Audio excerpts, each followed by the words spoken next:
So the other day I came back to my dorm room and I was just very conscious of the fact that I felt very lonely and empty. This wasn't an emptiness where I was like, oh, I'm not really happy as a Christian. I would say that I live a life full of meaning and purpose. But I think the church as a whole needs to do a much better job teaching that just because you're a Christian, that doesn't mean you're not going to have moments where you don't feel empty and lonely for no apparent reason. And I know that there's a God-sized hole in everyone's heart and it's not full until God fills it and that whole spiel. And I get that. But even as Christians, we need to recognize that until we're in heaven, we're just not always going to be satisfied.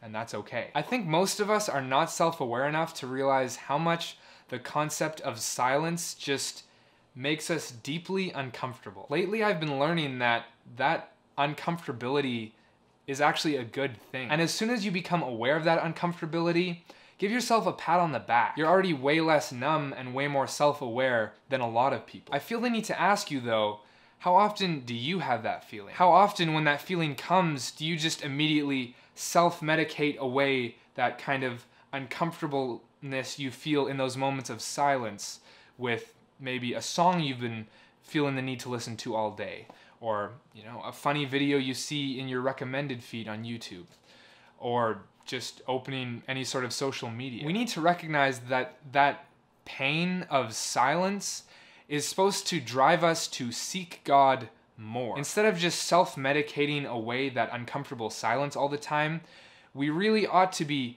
driven to finding meaning and purpose and satisfaction in God. This is a little bit of a rabbit trail, but this concept is why I think there's so many aimless, depressed young men in our society. They don't really have any vision about the future. We're created to be very vision-oriented and then set aside our lives to fulfilling that vision. But you have a lot of young men that whenever those moments of uncomfortable silence happen, they just immediately self-medicate. As a result, they don't really have any meaning or purpose.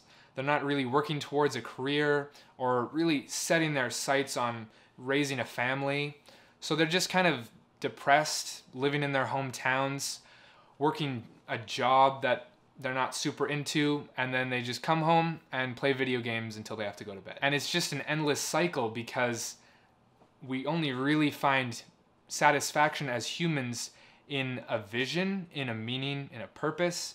And since they don't have that, that just makes them self-medicate more, which means they have even less silence, which means they're even less likely to have a vision. But let's get off that rabbit trail and let's get back to talking about spiritual disciplines. When we talk about spiritual disciplines, what do we often talk about? We talk about prayer, reading the Bible, meeting with other believers, worship, confession, maybe memorizing scripture, but we seldom talk about silence. Silence is actually a spiritual discipline laid out in the Bible. During his time on the earth, Jesus was regularly seeking for quiet times to be alone in God's presence. As someone that lived in a physical body and was tempted and had a human nature, Jesus knew that it was vitally important for him to stay in tune with the Father and take care of himself spiritually by seeking out these moments of silence. This is what enabled him to carry out the Father's will so perfectly. If Jesus wasn't too good to really appreciate and seek moments of silence so that he could have close fellowship with God, then you aren't too good for it either. Silence is not an optional cherry on top that you throw into your life to, kind of spice things up spiritually. It's a vital and necessary part of you growing into the mature believer that God calls you to be. When you feel weird pain and emptiness in moments of silence, lean into that. Be keenly aware of it and let it drive you to your knees to seek close fellowship and communion with God. Rest in his arms.